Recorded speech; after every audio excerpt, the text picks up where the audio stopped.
Queridos, abra sua Bíblia no Evangelho de João, capítulo 10.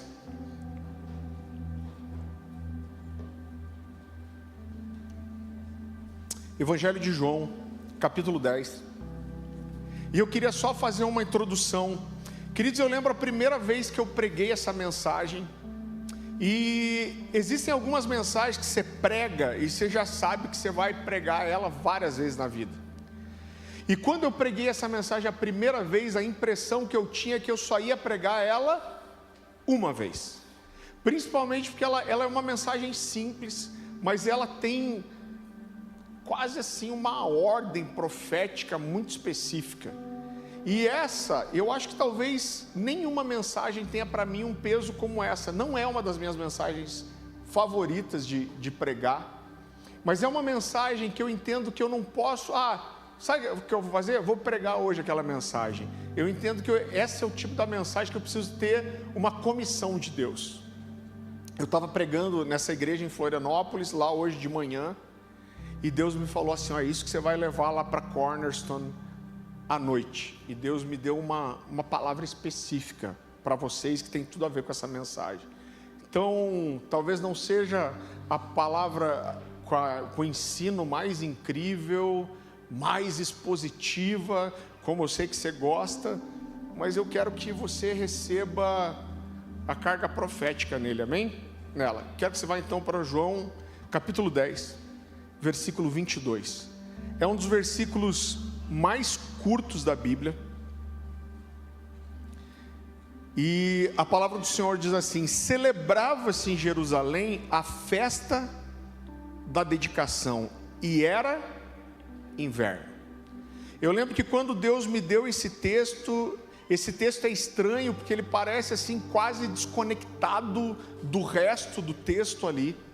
E eu lembro que esse texto começou a martelar no meu coração, e eu sabia que Deus tinha alguma coisa. E eu lembro que a gente aprendeu a entender que quando algo fica martelando no seu coração, normalmente uma semente que Deus está dando. E aí o nosso papel é regar aquilo para que venha o fruto que Deus quer. Mas eu lembro que quando Deus começou, não saía do meu coração esse texto. Eu lembro de antes de preparar a mensagem, falar: Deus, ou eu estou muito louco. Eu falei: o que vai sair de um texto tão curto que não diz nada? Mas eu sabia que tinha alguma coisa aqui que o Senhor estava provocando o meu coração. E o texto fala de uma festa aonde Jesus foi participar, que era uma festa chamada de festa da dedicação. Queridos, quando a gente olha para a Bíblia, a gente vê que no Antigo Testamento, principalmente, Deus estabeleceu várias festas, né? Então você vai ver festa de 50 dias, festa de 7 dias, festa de um mês, festa de um dia. E a primeira coisa que eu queria dizer para você é que Deus se revela na Bíblia e na lei como um Deus de festa. Então existiam muito mais festas no Antigo Testamento, na lei, do que jejuns. Deus estabeleceu mais festas do que jejuns. No Antigo Testamento, a lei estabelecia 13 festas. Isso muda no Novo Testamento. E no Novo Testamento a gente vai ver não 13, mas 14 festas. E a festa que entra é essa festa aqui, chamada de festa da dedicação. Existe um texto muito interessante lá em Mateus capítulo 9, se você quiser abrir rapidinho aí. Mas a Bíblia fala que os discípulos de João Batista chegam para os discípulos de Jesus e eles têm uma crítica. Então eles estão falando da dedicação de João Batista, que vivia uma vida reclusa, que tinha não só uma dieta muito restrita de mel e gafanhoto, estranhona, e que vestia peles de camelo. Mas não só isso, mas João costumava levar seus discípulos a jejuarem. E você vê que Jesus é acusado ali nos evangelhos de ser beberrão, de ser comilão. E esse aqui é um dos textos que fala. Os esses caras estão seguindo João e o padrão de vida de João no meio do deserto há bastante tempo, e de repente João fala assim: ó, eu não sou nada, esse que está vindo aqui é muito maior do que eu não sou digno nem de amarrar as sandálias dele. Mas aí os discípulos de João olham para os discípulos de Jesus, e o que está acontecendo aqui? Eles estão com um ponto de interrogação na cabeça. O que eles estão fazendo é: ô João, a gente conhece a sua vida, a gente jejua com você, a gente está aqui num lugar inóspito, e aí você diz que você está esperando um cara que você não é digno nem de amarrar as sandálias, mas os discípulos desse cara nem jejuaram um jejum. Você tem certeza que esse cara é tudo isso? E aqui é o que eles perguntam, né, para os discípulos de Jesus. Mateus capítulo 9, versículo 15. Podem acaso, é a resposta que Jesus dá, né? Porque ele fala: Jesus, por que os seus discípulos não jejuam?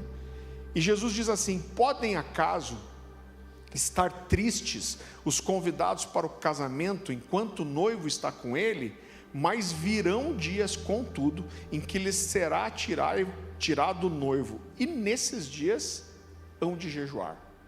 Então você vê que Jesus traz um contexto de estar nas festas, de celebrar, de estar na mesa. O primeiro milagre que Jesus fez, e isso é muito chocante para mim, qual foi o primeiro milagre que Jesus fez? Transformar água em vinho numa festa de casamento.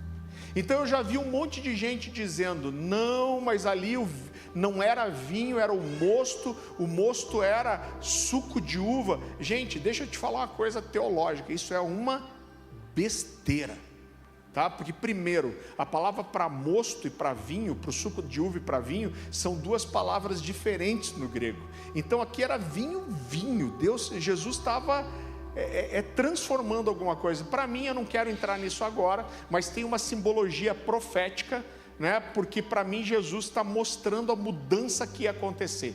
Ele pega talhas que eram para o homem se lavar diante do ritual da lei, e Jesus vai transformar aquela água em vinho, que é um símbolo do seu sangue, que esse sangue vai nos purificar depois. Mas a Bíblia vai falar, Paulo vai falar daqueles que ceavam e se embriagavam na ceia. Então aqui é vinho mesmo. E o primeiro milagre de Jesus, que Deus escolhe colocar Jesus para fazer, é numa festa. A Bíblia fala que existe uma festa no céu quando um pecador se arrepende. Existem as parábolas da salvação ali, né, que a Bíblia fala, e existem outras, mas tem uma dessas parábolas diz assim: quem alguém tendo 10 dracmas e perdendo uma, não vai parar tudo, varrer toda a casa até encontrar a dracma perdida, e quando encontrar, ele não vai juntar os seus amigos para celebrar. A Bíblia fala de, no final dos tempos, uma festa das bodas do Cordeiro, que é a festa de casamento entre o noivo e a sua igreja. Então Deus, ele é festivo. Isso é muito claro nas Escrituras. E aqui vai aparecer essa festa chamada de festa da dedicação. E eu queria tentar explicar para você um pouquinho o que é a festa da dedicação. Então, cerca de 150 anos, isso acontece ali no período interbíblico. O que é o período interbíblico? Acabou de ser escrito o último livro do Antigo Testamento, até ser escrito o primeiro Evangelho. Existe uma lacuna aqui de mais ou menos 400 anos. E na teologia a gente vai chamar esse período de período interbíblico. E foi um período assim meio de silêncio de Deus. Não havia muita manifestação, não havia profecia. E mais ou menos 150 anos antes do nascimento de Jesus, existia um rei da Síria. A Síria foi dominada por Roma também, fazia parte do Império Romano. E esse imperador da Síria ali, ele se tornou um vassalo, um servidor dos propósitos romanos. E se levantou na Síria um cara chamado Antíoco Epifânio. Então, essa expressão significa Epifânio o louco. Ele ficou conhecido como o louco. E esse cara reinou por 11 anos. E provavelmente esse cara foi o pior perseguidor do povo judeu da história, inclusive pior do que o próprio Hitler. Então, como eu disse, ele servia a Roma e eles colocaram debaixo do cuidado dele Jerusalém. Então, assim, a responsabilidade de manter a ordem e o povo judeu debaixo da nossa autoridade é sua. E a história conta que o povo judeu começou a tramar uma revolta contra os romanos, para se libertar dos romanos. E Antíoco Epifânio ficou sabendo disso. Isso foi 168 a.C. E a Bíblia diz que ele reúne um exército e ele invade Jerusalém. Agora, irmão, olha que loucura esses números. A Bíblia diz que ele invade Jerusalém, e nessa invasão, para abafar qualquer suposta rebelião, são mortos 40 mil judeus. Agora, quando a gente vai, esses dias eu vi um filme de guerra muito interessante, mas é horrível, né? A guerra, ela tem um contexto. Quando a gente foi para Israel e a gente assistiu alguns vídeos da invasão de Gaza, de como ficaram as casas, aonde aqueles terroristas entraram e metralharam homens, mulheres, crianças, é um negócio impensável. Agora, imagina o que é numa cidade que não é grande, o que são 40 mil pessoas serem mortas em 1-2 dias com lança e espada, gente. Você consegue imaginar essa carnificina? E não só isso, a Bíblia fala que Antíoco Epifânio, não satisfeito, ele entra no templo e ele comete a pior atrocidade que alguém poderia cometer. Ele manda matar um porco no Santo dos Santos. Então ele degola um porco no Santo dos Santos. E não só isso, ele manda abrir aquele porco, juntar num balde sangue, vísceras e as fezes que estavam dentro do porco. E ele junta essa mistura e ele joga essa mistura pelo chão e as paredes do templo. Não satisfeito ainda, esse cara manda assar esse porco, e ele pega todos os sacerdotes que foram presos ali dentro do templo, e ele manda esses caras comerem a carne de porco, que era proibida para o judeu. E quem não comeu foi morto. Inclusive existe relato histórico disso, de um sacerdote idoso que se recusou a comer, e eles mataram esse velho a chutes e pontapés. Então esse povo se espalhou, né? Ele faz mais uma coisa, ele consagra a morte desse porco a Zeus. E Antíoco Epifânio, nesse momento aqui, é claro que é uma referência à profecia de Isaías.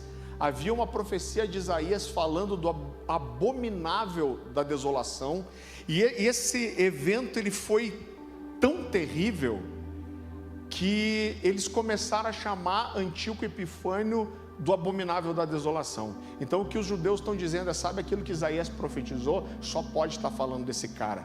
Agora, com certeza esse não era o cara, porque lá em Mateus 24:15, 200 anos depois, né, Jesus vai falar do anticristo, e ele vai chamar o anticristo de abominável da desolação. Então ele está querendo dizer: vocês acham que foi Antíoco Epifânio, mas não foi ainda.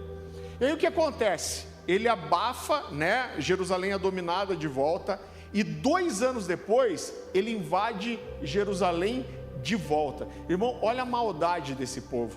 Eu não sei se vocês sabem, mas a invasão de Gaza, dos terroristas ali em Jerusalém, foi feita na madrugada de uma sexta para sábado. Por quê? Por 2 motivos. Porque as famílias se reúnem para o Shabá toda sexta-feira à noite. Gente, a gente estava em Israel e para mim foi uma das experiências mais incríveis. A gente estava no centro da cidade, celebrando o Shabá com uma família e, cara, parecia aquela cidade do Walking Dead, assim. Porque era 8 horas da noite e estava tudo deserto. Por que está tudo deserto? Porque as famílias estão juntas em casa, comendo o Shabá. E eles invadem, né? E eles invadiram nisso. Então a primeira coisa, porque as famílias estavam juntas, as casas estavam cheias, e por outro motivo, porque sempre existe uma esperança de que o judeu seja tão caxias para guardar o sábado que ele nem defenda a sua vida. Na verdade, o judeu ele já está mais escolado agora, mas quando 2 anos depois Antíoco Epifânio invadiu Jerusalém, ele invadiu num sábado. E o que aconteceu foi que os judeus não se defenderam. E a matança dessa vez foi pior ainda. A história fala que ele levantou, eles roubaram os utensílios do templo, eles levantaram uma estátua de Zeus dentro do templo, que foi construído por Herodes, que a gente vê as ruínas do templo lá até hoje. Antíoco Epifânio, nesse período, ele vai proibir os judeus de circuncidarem. A história fala inclusive de uma mãe que circuncidou os filhos escondidos, e a história diz que ele mandou os soldados levar essa mulher para o alto do muro e jogar ela e os filhos de lá. Então eles foram mortos, né? Sei lá quantos metros tem aquele muro, 20, 30 metros, e foram mortos, jogados de lá de cima. E todos os sacerdotes que estavam ali, como da outra vez, foram obrigados a adorar imagens gregas, romanas, e comer carne de porco. Quem não comeu foi morto, com a exceção de quem? Alguns sacerdotes conseguiram fugir. Quando Antíoco Epifânio percebeu que alguns desses soldados tinham fugido, alguns desses sacerdotes tinham fugido, ele juntou vários soldados e falou assim: eu quero que vocês vasculhem todas as cidades em volta procurando sacerdotes. E se vocês encontrarem, olha que loucura isso, leva um ídolo, um pedaço de carne de porco, e esse sacerdote vai ter que se ajoelhar diante da imagem e comer a carne de porco. Se ele não fizer isso, pode matar. E conta que um soldado foi numa dessas pequenas cidades e ele encontrou escondido um judeu que era um sacerdote velho chamado Matias. E diz que ele pegou Matias, e Matias estava com outro judeu. E esse soldado, né, eles pegaram ali, encurralaram esses 2 homens, pegaram aquele ídolo, a carne de porco, e falaram: ajoelha e come. O outro judeu, com medo de ser morto, se ajoelhou e comeu a carne. E aí, num rompante de ira, de indignação e de zelo, esse velho sacerdote chamado Matias, ele avança naquele soldado, ele tira a espada do soldado e ele mata o soldado e mata o judeu que tinha caído em idolatria. A consequência disso é que essa notícia se espalha do que Matias fez, tipo assim, a gente está fugindo desses caras e um velho matou um soldado. E começa a acontecer uma revolta que é chamada a revolta dos Macabeus. E eles começam aí a resistir o Império Romano. A verdade é que poucos meses depois, num desses confrontos, Matias é morto. Mas um dos filhos de Matias, chamado Judas, então tem um Judas na história aqui que é bom. Um dos filhos de Matias, chamado Judas, ele assume o lugar do pai. E ele, por que é chamada revolta dos Macabeus? Porque eles apelidam Judas de Judas Macabeu. Por quê? Porque esse cara começou a juntar um monte de judeu, e eles começaram a ganhar vários confrontos contra Roma. Então eles diziam assim, que Judas estava massacrando os romanos como um martelo. A palavra Macabeu significa martelador. Então eles queriam dizer: Judas está martelando os romanos. E queridos, essa rebelião foi crescendo, e Judas conseguiu juntar 10.000 homens. Parece incrível se pensar num contexto desse, ele juntar 10.000 homens, Mas quando o Império Romano viu que a coisa estava ficando feia e eles iam perder Jerusalém, eles mandaram para lá um exército de 70 mil homens. E eles eram 10 mil e ficaram sabendo. O que Judas Macabeu fez? Ele deu uma ordem, ele falou assim, a história é linda, gente. A história fala que ele se recusava a chamar esses judeus de soldados, ele chamava eles de adoradores. E a história conta, né, na verdade é um livro apócrifo, fala sobre isso, que é o livro de Macabeus, fala que ele estabeleceu um jejum, e eles colocavam para Deus, falaram, Deus, a gente é 10 mil, e eles são 7 vezes o que a gente é, mas nós temos o Senhor. Qual foi o resultado? O resultado foi que os 10 mil enfrentaram 70 mil soldados, e eles venceram. E 3 anos depois da primeira invasão do templo, eles recuperaram o templo outra vez. O que eles fazem? Vão para o templo de Jerusalém, eles arrancam aquela estátua de Zeus, eles lavam o templo, e quando eles terminam tudo isso, eles reconsagram, eles dedicam o templo ao Senhor novamente. Isso foi mais ou menos 22 de dezembro de 166 a.C. Irmão, o judeu, ele faz festa tipo festa de polaco, né? Porque eles fizeram 8 dias de festa. E essa festa foi chamada de festa da dedicação, ou Hanukkah, que significa dedicação, que significava o quê? A gente está rededicando ou consagrando, dedicando ao Senhor esse lugar. E essa festa começou a ser celebrada ali 160 anos antes do nascimento de Cristo e continua sendo celebrada até hoje. E no texto que a gente leu, de João 10, 23, a gente vê Jesus indo para essa festa.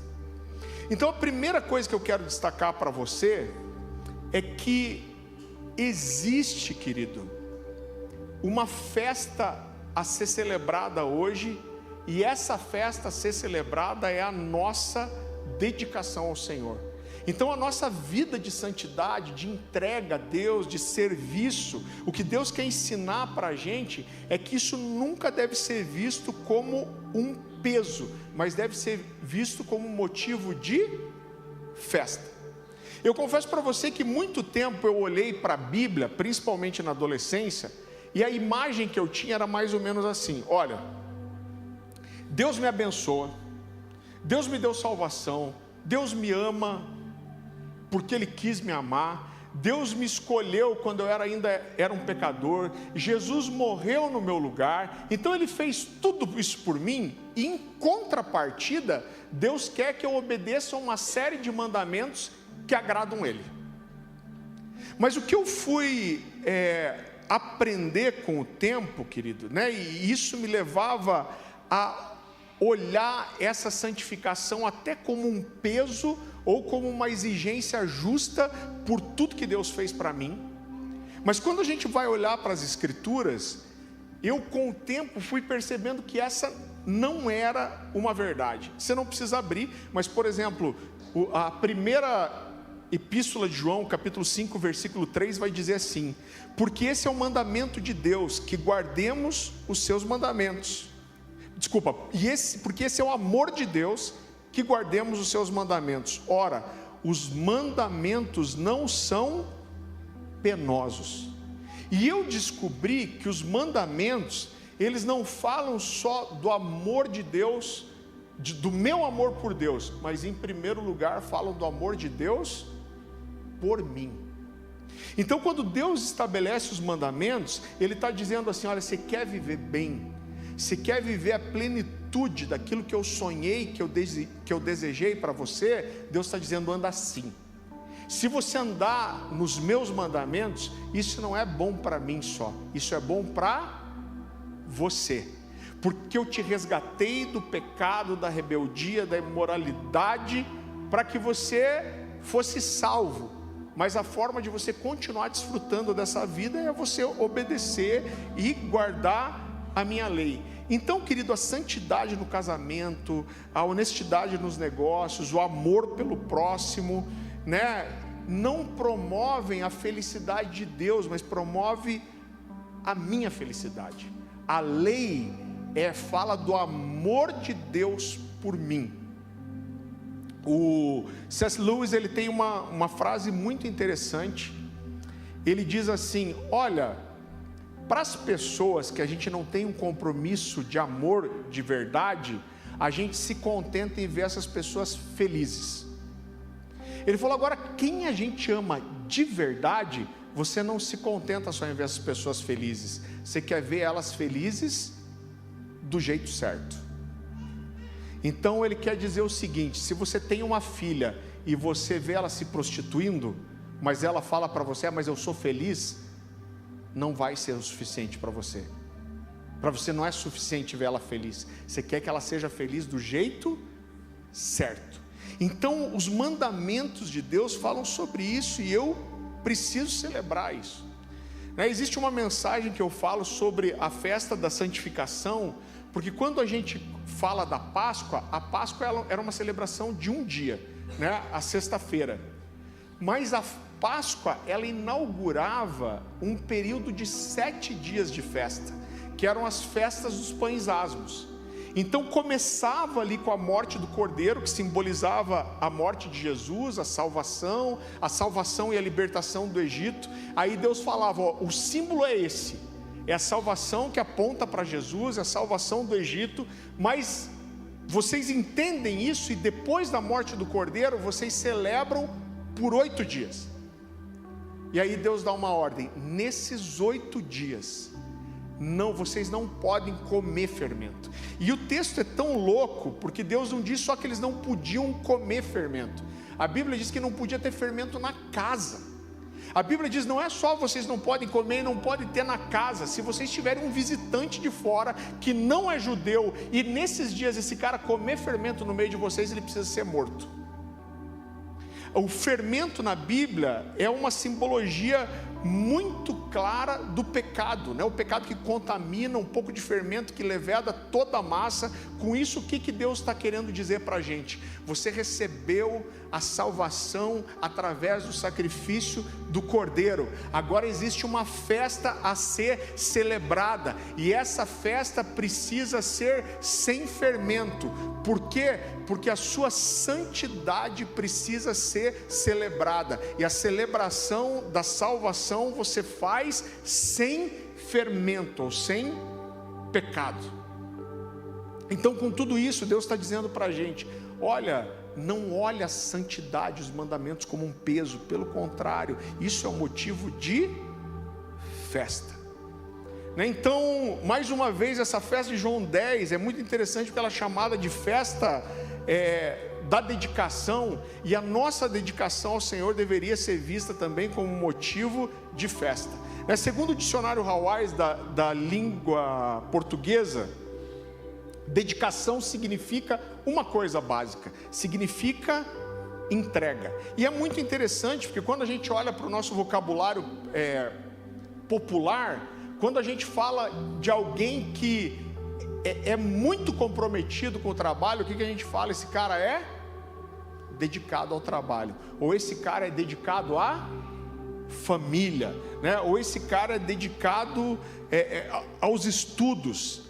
Agora, o que é ser dedicado ao Senhor? Ser dedicado ao Senhor, queridos, envolve um pacote de coisas.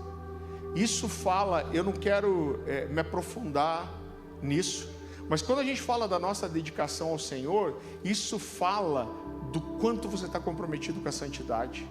Isso fala do tempo de oração que você tem. Isso fala do tempo de leitura das Escrituras que você tem. Isso fala do compromisso que você tem com outras pessoas, né?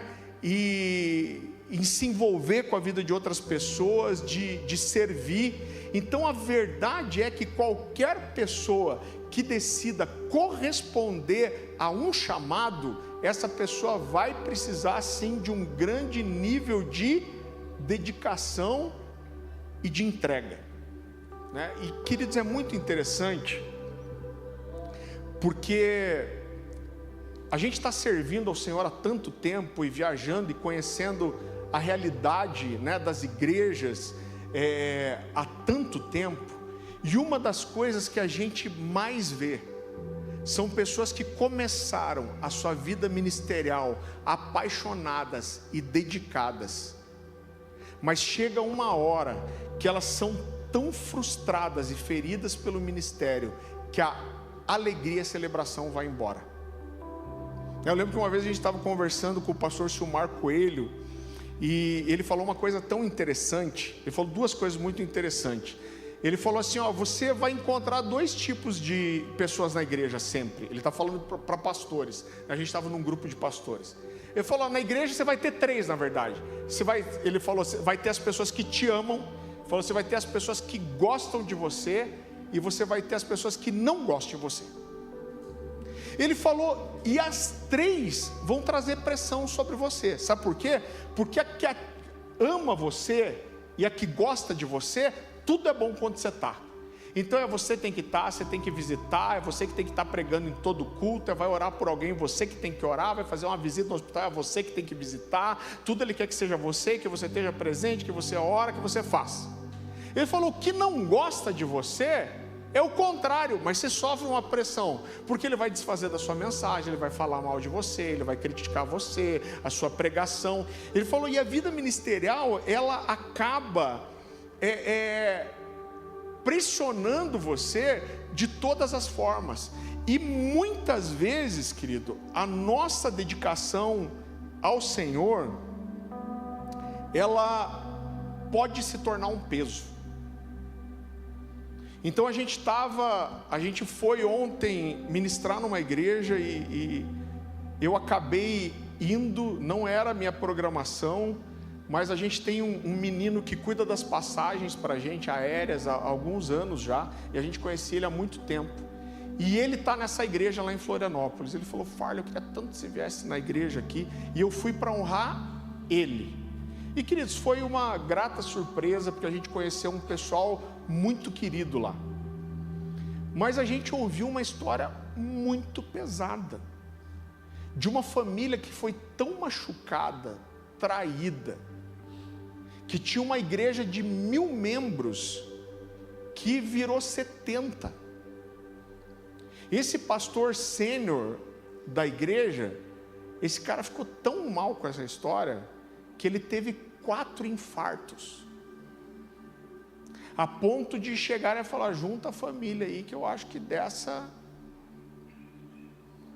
Então a gente teve uma mesa ali que acabou, sabe aquela história, virando choro, e muitas vezes as pessoas entram no lugar ministerial, irmão, que é de sobrevivência. Então são pessoas que sonharam com o ministério, sonharam em servir o Senhor, sonharam em servir pessoas, mas acabaram num lugar onde o serviço ainda existe, mas não existe mais nenhuma alegria e satisfação. A dedicação às vezes é por uma necessidade, né? E não por uma convicção de dedicação. Eu lembro quando eu preparei essa mensagem aqui, um pouquinho antes, eu tinha saído de férias, eu preparei essa mensagem bem no comecinho de um ano, e eu acabei o ano muito esgotado com algumas coisas, porque a grande verdade é o seguinte, irmão, todo mundo que entra aqui na igreja, a gente tenta entender o que queima no coração da pessoa para empurrar ela para isso, mas a verdade é que ninguém faz só o que quer. Então eu posso dizer assim, eu amo o que eu faço, eu sou completamente realizado com o que eu faço, eu não trocaria a vida ministerial por nenhuma outra coisa na vida. Então eu amo o que eu faço, mas eu não gosto de tudo que eu tenho que fazer. Então tem algumas partes do ministério que envolvem, inclusive parte burocrática, que eu odeio, irmão, mas eu não posso fazer só o que eu gosto. E eu lembro que eu terminei um ano com um peso tão grande, e eu passei todos aqueles dias de férias pedindo para Deus, eu não pedi para Deus tirar essas coisas, mas a minha oração foi: Deus, me transforma de um jeito que essas coisas não sejam mais um peso para mim. Porque muitas vezes, querido, a gente coloca tanto peso sobre a gente mesmo, e o ministério ele acaba virando tanto um fardo, e acaba virando uma coisa meio orgulhosa, sabe, Deus sabe o quanto eu sofro pelo Evangelho, é porque a vida ministerial é muito difícil. Deus me livre, parece, eu acho que essa geração quase ninguém conhece, mas lembra o Lip Hard que tinha, que era um leão e uma hiena, que só ficava assim: ó vida, ó tristeza, ó azar. Irmão, ninguém merece viver assim. Agora, isso muitas vezes é um rompimento que você tem que escolher. E o Senhor me falou tanto para essa família que estava lá, e Deus me falou: isso não é só para eles, isso é para igreja, né? Então essas pessoas vão caindo num lugar que às vezes não é abandonar o ministério, mas você deixa a alegria, você não sabe celebrar mais. Irmão, eu quero confessar para você, eu era alguém que não sabia celebrar. Eu venho de uma família muito simples. Eu até brinquei e falei aqui que o Natal lá em casa, minha mãe, a gente morava, a casa tinha um terreno bem grande, ela derrubava uns galhos de pinheiro, enfiava numa lata de tinta, pegava uns algodão e botava umas bolas de Natal, que acho que estava na família, eu acho que estava entre os presentes que aqueles pastores deram para Jesus na manjedoura lá, porque sabe aquelas bolinhas de Natal que nem cor não tem mais, de tanto que... Então, assim eu nunca fiz uma festa de aniversário, muito por causa da restrição financeira. Então assim, meus pais nunca me deixaram de me dar um presentinho, de dizer que me amava, de orar comigo, cantar parabéns, mas não convidava ninguém. Por quê? Porque não tinha dinheiro. Então minha mãe fazia um bolinho simplesinho e era aquilo ali. Às vezes vinha um amigo, dois meu, comia um bolo e tomava um café em casa. Então eu nunca recebi, eu nunca tive isso. Aí conheci a Dani. Arroz de festa. A Dani faz festa para tudo. A gente tinha um aquário com 10 peixinhos. Durante o ano ela fazia festa de aniversário para todos os peixes. A Dani, assim, ela não perde oportunidade de fazer uma festa. Irmão, foi difícil para eu aprender isso. Agora, uma das coisas que Deus foi ministrando ao meu coração e usou muito a vida da Dani, e isso muda o nosso pensamento em relação à vida, a muitas coisas, e eu estou puxando um pouco aqui para a vida ministerial, é que, irmão, não basta só pregar, tem que fazer festa. Não basta só discipular, tem que fazer festa. Não basta só trabalhar, tem que fazer festa. Não basta só orar, tem que fazer festa. Não basta só jejuar, tem que fazer festa. E a gente precisa aprender que cada conquista precisa ser celebrada. Por quê? Porque Deus é um Deus de festa. Então, olha só como, e eu quero te dizer aqui a frase que Deus me falou nessa manhã, que eu creio que é uma frase profética para a igreja.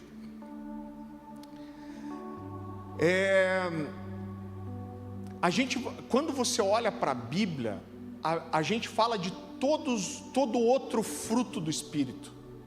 Amor, bondade, benignidade, a gente tem que ter. Mas você já viu que alegria faz parte do fruto do Espírito?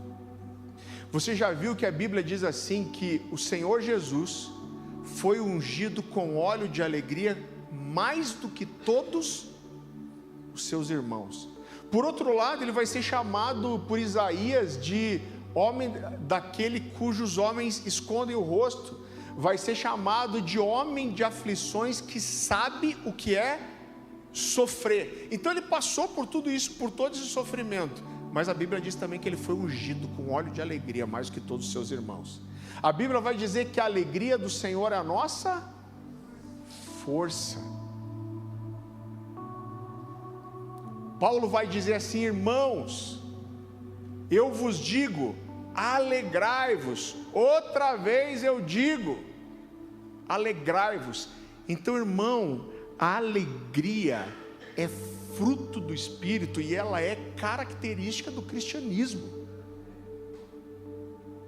Então essa coisa, pois é, o ministério é muito pesado. Eu não estou dizendo que você não vai passar por aflições, não estou dizendo isso. Mas a alegria é fruto do Espírito. Eu estava orando com essa família lá e eu dei uma palavra para eles. Irmão, não veio de mim porque eu não pensei, isso saltou. Às vezes você vem com o profético tão forte que depois que você pensa o que você falou, você até fica com medo. Eu falei para eles assim, o dia que vocês olharem para as pessoas que estão debaixo de vocês e o ministério estiver sendo pesado para essas pessoas, é porque vocês estão errando em alguma coisa. Porque não é para ser pesado. É para ter luta? É para ter desafio? É para haver uma dedicação? É para ser triste, pesado? Irmão, não é.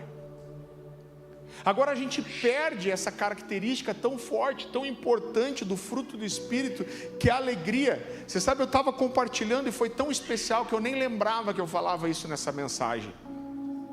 Até quero pedir perdão para vocês, porque o Daniel, abençoado, me ofertou vários chaveiros do Valentes pela Verdade. É um elmo de guerreiro. É um chaveiro, eu perguntei, custa mais ou menos, custaria uns R$20. Eu quero fazer uma coisa especial aqui para a igreja, para fora eu vou vender pelos R$20. Mas eu vou pôr esses chaveiros na livraria ali, porque eu estou, irmão, em vias de terminar um livro novo. Eu estou tão empolgado, porque eu tenho 3 livros publicados, tem uma parte em outro livro, mas eu nunca lancei um livro aqui. Eu quero fazer uma festa de lançamento desse livro quando sair. E eu estou assim, uma das coisas que mais empolga meu coração é fazer isso com vocês. E eu falei, é tão interessante, porque às vezes você projeta umas coisas para a vida e não acontecem como você queria. Eu tinha uns 18, 17 anos quando eu comecei a ler mais, e eu sonhava em escrever. E eu falei, eu acho que Deus tem isso aqui para mim. E quando eu tinha ali 17, 18 anos, na minha visão, o dia que eu tivesse uns 50 anos, eu já ia ter uns 30 livros publicados. Pois bem, eu faço 50 anos esse ano e eu tenho 3 livros publicados. E isso é uma frustração para mim. Eu me pergunto, Deus, por que não saiu? Porque eu fui negligente, porque o Senhor me segurou, né? Mas, irmão, pode parecer assustador, mas eu sinto mais realização em escrever do que em pregar. Porque para mim no livro se constrói de uma forma diferente. E eu estou terminando esse livro agora e não foi intencional. Mas eu escrevi 2 livros seguidinhos, o Geração de Adoradores e o Marcados pelo Espírito. Lancei em 2007 o Geração de Adoradores e de 2007 para 2008 o Valentes pela Verdade. E eu fui lançar outro livro de volta só em 2017. Levei 9 anos. E aí, pasmem, eu nem lembrava disso, mas está fechando 9 anos de volta. Não sei porquê, talvez só porque eu sou desorganizado. A minha esposa me senta a borracha por causa disso. Por outro lado, eu entendo a maturidade que vem vindo e tudo, Mas aonde que eu quero chegar com isso? Quando eu terminei o livro Valentes pela Verdade, 9 anos atrás, o livro estava para chegar, faltava assim, foi para a gráfica e tipo assim, daqui 20 dias chega seu livro. Nesse meio do caminho a gente recebeu um profeta lá em casa, um cara que morreu na Covid, o profeta Amaro. Quem conheceu o Amaro aí? Cara, o Amaro foi um dos caras mais sinistros do profético que eu conheci na vida. E o Amaro foi lá em casa e ele falou assim, eu tenho uma palavra de Deus para você. Ele falou assim, nos próximos dias vai acontecer uma coisa muito importante. Quando ele falou isso, eu já sabia, eu falei, cara, é o livro está chegando, faz 9 anos que eu não lanço um livro. Ele falou, uma coisa importante vai acontecer e você não ia fazer nada. Ele falou, eu não estou te liberando uma palavra só, eu estou dando uma ordem de Deus para você. Você não tem opção de não fazer. Ele falou: o que Deus quer é que você aprenda a celebrar. Ele falou, ele usou até uma palavra, ele falou: você vai juntar a patota, você vai juntar só os mais chegados, e você vai fazer uma festa na sua casa. Nessa hora eu já pensei na condição financeira, estava mais apertado que aquela história, o cara estava tão apertado que se chamasse a mulher de meu bem, o banco tomava, né? E eu falei: Deus, não tem nem dinheiro para fazer uma festa. E aí o Amaro já emendou, falei: uma coisa simples, você não precisa fazer uma grande coisa. Ele falou: mas você precisa juntar essas pessoas, e você precisa dividir a sua alegria com eles e celebrar. E eu lembro que a gente tentou programar, a gente marcou o dia e o livro atrasou tipo 3 dias para chegar. Então a nossa ideia era fazer, e a gente foi lá do jeito que ele fez, comprou um salgadinho de festa, comprou um bolo, e a gente não tinha o livro para entregar, mas a gente fez um valezinho, um vale livro, e a gente chamou 25 amigos, se eu não me engano, e a gente falou: gente, a gente está aqui hoje para celebrar, para fazer festa, para se alegrar, porque depois de 9 anos eu tenho um livro nascendo de volta. Então, irmão, mais uma vez, não basta se dedicar, a nossa dedicação precisa ser vista como uma festa. E a palavra que Deus me falava hoje de manhã, e eu não sei, eu tenho uma convicção tão grande no Espírito, que eu precisava pregar isso, e é diferente de outros anos que eu preguei essa mensagem. Eu acredito que mais do que só uma direção para você aprender a celebrar e a comemorar as pequenas coisas, a frase que Deus me dizia é: escolha a alegria. Irmão, a alegria que é fruto do Espírito, ela é sobrenatural, ela vai além da circunstância. Então eu não estou aqui para te dizer que tudo vai bem, que todos os seus projetos vão dar certo, que sua empresa vai vender mais que nunca. Eu não estou dizendo isso para você, mas eu não sei, irmão, o porquê eu estou liberando isso para você. Talvez seja só para restaurar a sua vida, seu coração. E talvez tenha algumas pessoas muito específicas. E a palavra é: escolha a alegria. Quando tudo está ruim, quando tudo que você planejou parece que não está acontecendo, escolha a alegria. A escolha pela alegria, ela deve ser uma escolha diária. A gente deve escolher pela leveza. Deixa eu te falar uma coisa, a gente tem um zelo tão grande com o pessoal de serviço aqui, porque a gente tenta, tem os extremos, mas a gente tem, às vezes a gente já viu gente que fica demais na escala, e a gente dá um gancho para a pessoa. Fala assim: pô, você está aqui todo domingo trabalhando, a gente quer que você receba também. E a gente não quer que você ache que o seu valor está só no trabalho que você faz. O seu valor tem quem você é para a gente. E o que você é tão importante que a gente não quer que você se desgaste no trabalho. Não é a sua mão de obra que é importante para nós, ela é também, mas você é mais importante que a sua mão de obra. Então, agora às vezes a gente vai entrando no negócio, querido, que a alegria vai embora, a gente faz tudo para caminhar leve. E o que eu quero dizer para você? Se você está servindo ao Senhor, e isso te dá uma sensação de estou bem diante de Deus, mas você está pesado, isso tem um peso, irmão, tem alguma coisa errada, ou no coração com que você está servindo, ou com o quanto que você está fazendo, ou com a leitura que você tem de você mesmo. Sabe um grande problema? Tem pessoas que só conseguem reconhecer o valor delas quando elas estão fazendo alguma coisa.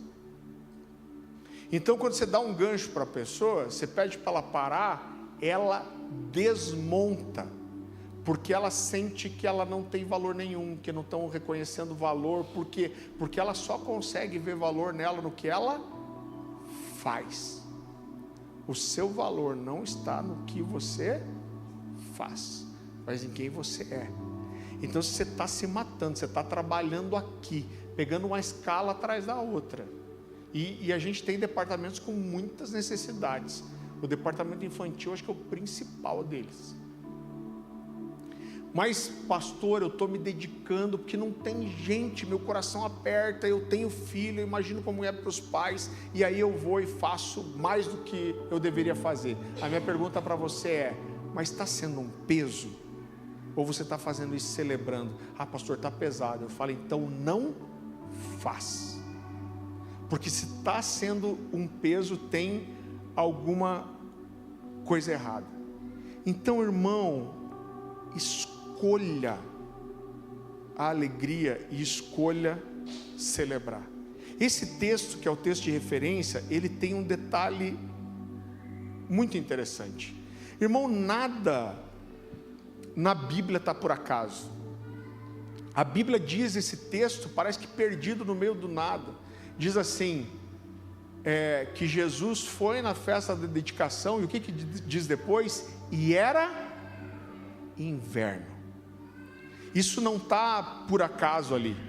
Irmão, eu entendo que uma das coisas que o Senhor quer nos mostrar é que a gente precisa aprender a celebrar mesmo durante os invernos da vida, irmão.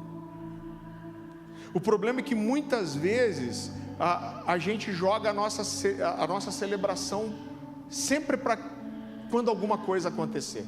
Não, quando eu comprar minha casa eu vou estar feliz, quando eu trocar de carro, quando eu casar, quando eu tiver um filho, então quando eu não tiver conta nenhuma. Então você vai jogando a sua felicidade, a sua satisfação para coisas que estão sempre na frente.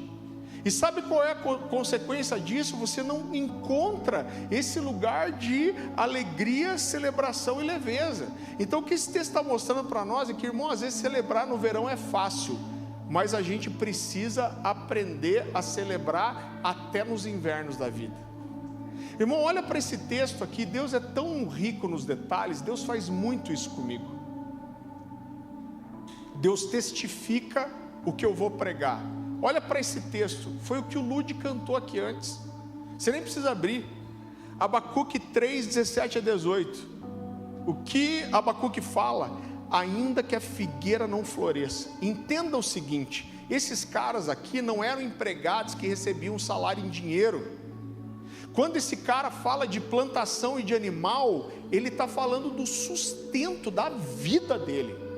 Ou seja, se eu planto e não colho, e o animal não dá leite e não multiplica, eu estou querendo dizer o que? Não existe provisão para minha casa, não existe recurso para que eu continue vivendo e eu supra meus filhos. Mas ele vai dizer: ainda que a figueira não floresça e nem haja fruto na vide, o produto da oliveira minta e os campos não produzam mantimento, as ovelhas sejam arrebatadas do aprisco e nos currais não haja gado. Ou seja, ele está falando todo o contexto de desgraça.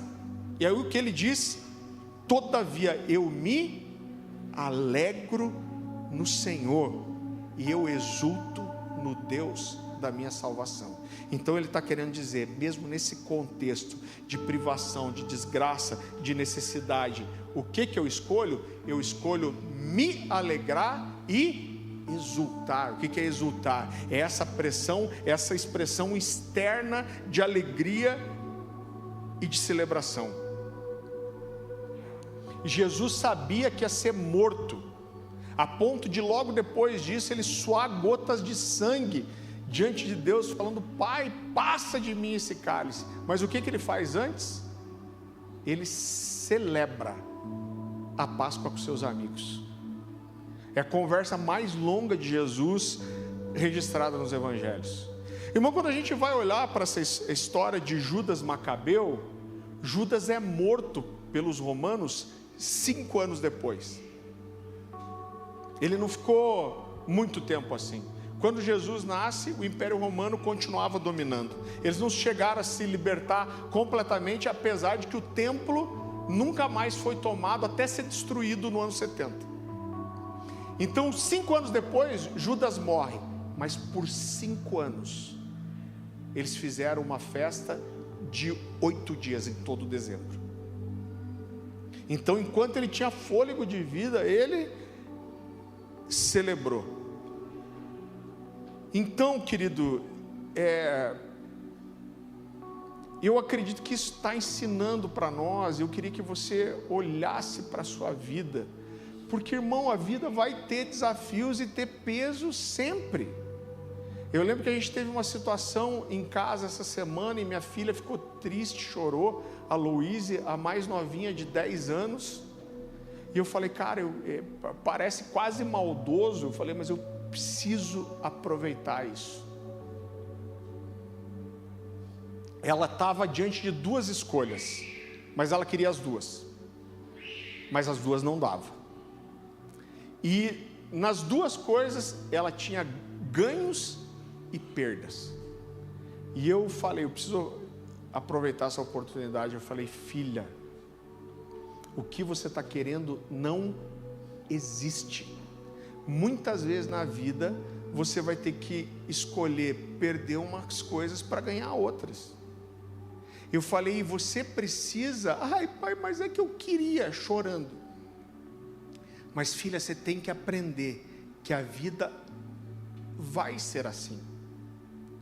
E se toda vez que a vida te colocar numa encruzilhada, você ficar chorando e sofrendo, a vida ela fica pesada. Então tem umas coisas que a gente tem que aprender a abrir mão, a desistir e escolher que aquilo não seja um peso para nós. Em outras palavras, irmão, eu sei que algumas vezes é mais fácil falar do que fazer, mas eu não tenho dúvida do que eu vou dizer para você. Assim como a santidade é uma escolha, assim como o amor é uma escolha, né? Então, quando você está aqui, garotão, 20 anos, os hormônios estão batendo no coco, tipo um pinball, e aí você encontra aquela menina dos sonhos, é muito fácil amar. Mas quando você pega uma história igual do Pascoal Piragini aqui, que viu a esposa definhar e ficar, sei lá, uma década na cama, o amor é uma escolha. Então, assim como o amor é uma escolha, o perdão é uma escolha, a santidade é uma escolha, irmão, a alegria, ela é uma escolha também.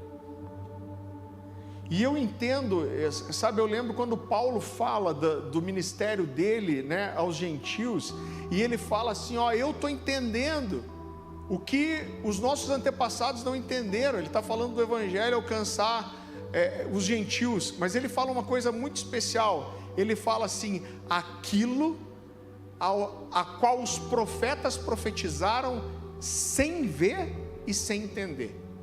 Essa é a impressão que eu tenho do que eu estou liberando para você. Escolha a alegria, porque eu não sei porque isso precisa vir tão forte nesse momento, mas escolha a alegria, irmão. Existe um peso da vida que é natural, então você não precisa ficar buscando o peso da sua vida. Inclusive a Bíblia vai dizer, olha, não se preocupa com amanhã. Por quê? Porque, cara, cada dia tem seu mal. Resolve hoje o mal de hoje. Não se preocupa que amanhã vai ter um mal para você resolver. Mas é uma escolha, escolher a alegria e escolher a celebração é uma escolha também. Então, escolha a alegria, celebre. Abra mão, deixe para trás as coisas que machucam o seu coração. A Bíblia vai dizer, eu quero trazer à memória aquilo que me dá esperança. Agora você já viu como quando você está desesperado por uma coisa, orando diante de Deus, e Deus atende a sua oração e faz um milagre. Irmão, normalmente um mês depois você não está nem lembrando disso. Agora clama para Deus e não acontece o que você estava esperando, mas que a vida inteira você vai relembrar aquele negócio. Mas isso é uma programação mental que a Bíblia transforma na gente. É a renovação pelas Escrituras. Eu queria terminar orando com você. Irmão, eu nem vou pedir para ninguém vir orar por você aqui na frente. Mas eu não ia nem fazer isso, mas eu vou fazer. Eu queria que você abaixasse sua cabeça e fechasse seus olhos.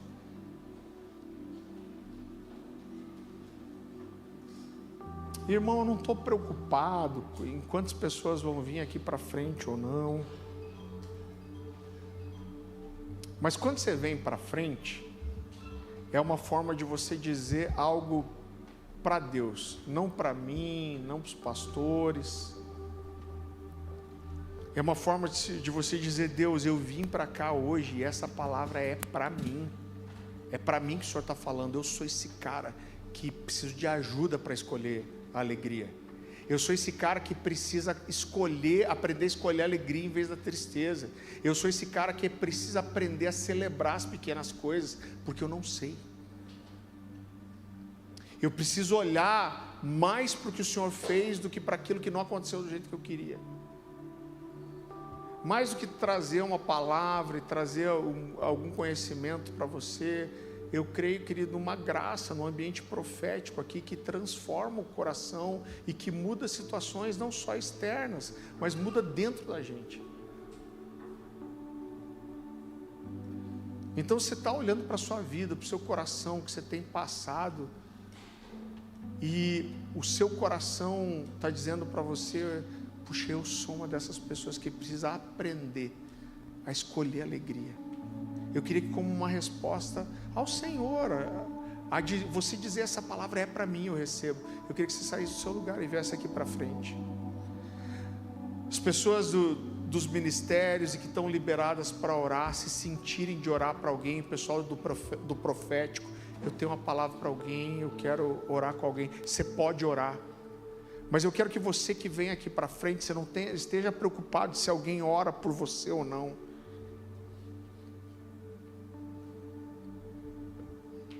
Rasga seu coração para Deus. Gente, tem gente que é muito difícil. Tem gente que se sente mal quando está feliz.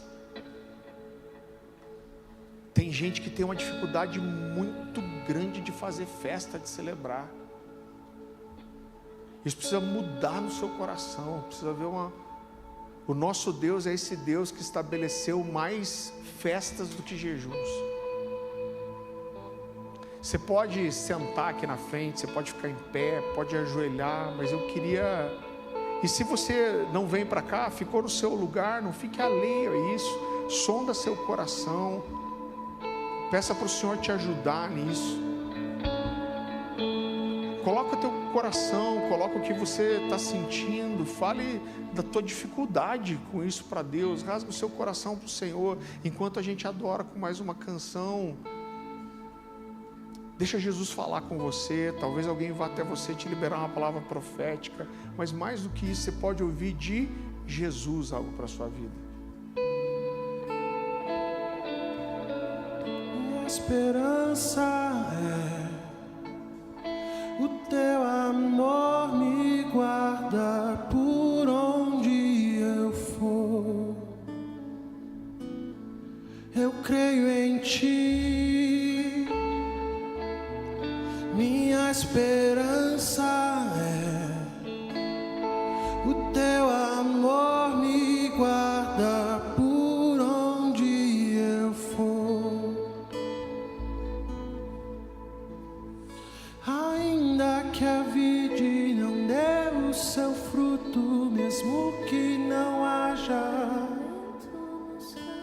em ti, Senhor, eu me alegrarei. Tu tens minha força e meu coração, todos os meus dias estão em tuas mãos e em ti, Senhor, eu me alegrarei.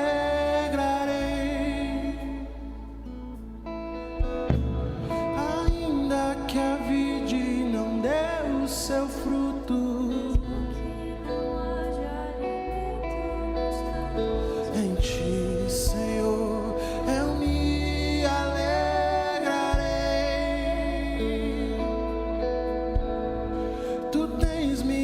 força e meu coração. Todos os meus dias estão em tuas mãos e em ti, Senhor, eu me alegrarei.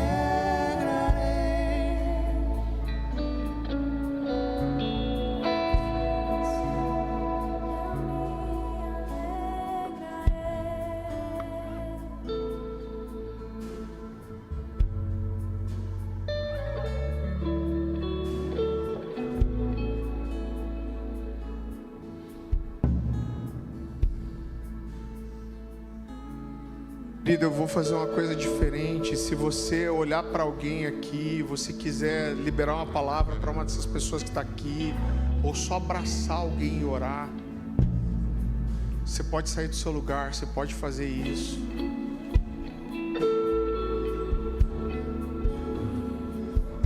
Que a gente possa servir uns aos outros aqui. Eu sei que qualquer um de vocês pode profetizar, pode ser usado para liberar uma palavra. Espírito Santo de Deus, que a sua unção profética, Senhor, esteja sobre nós nessa noite.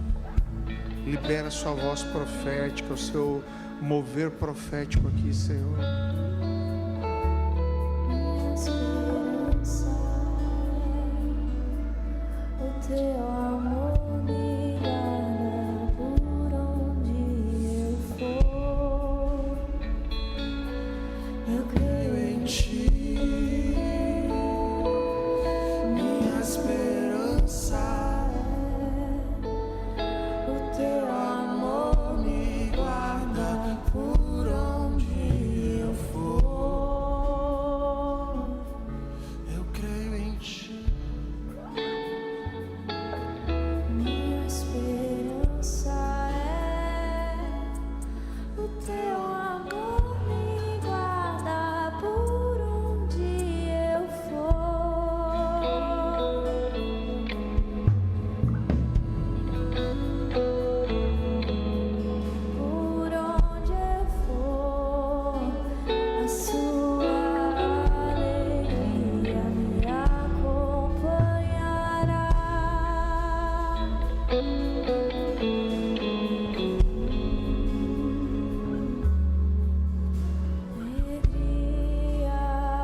Queridos, eu não vou cortar esse mover aqui, e eu não quero ficar te segurando. Então, né, eles vão continuar tocando, você não precisa sair daqui da frente, as pessoas vão continuar orando com vocês. Eu estou vendo gente do time profético liberando palavras. Então a gente vai deixar Deus fazer o que Ele tem que fazer. Mas eu estou encerrando a reunião. Deus te abençoe, que o amor de Deus, a graça de Jesus, a comunhão do Espírito seja sobre você, sobre a sua casa. Faça a sua inscrição para a Escola Ver. Não esqueça, eu estou esperando você sexta-feira aqui. Amém? Deus te abençoe. Senhor, eu me alegrarei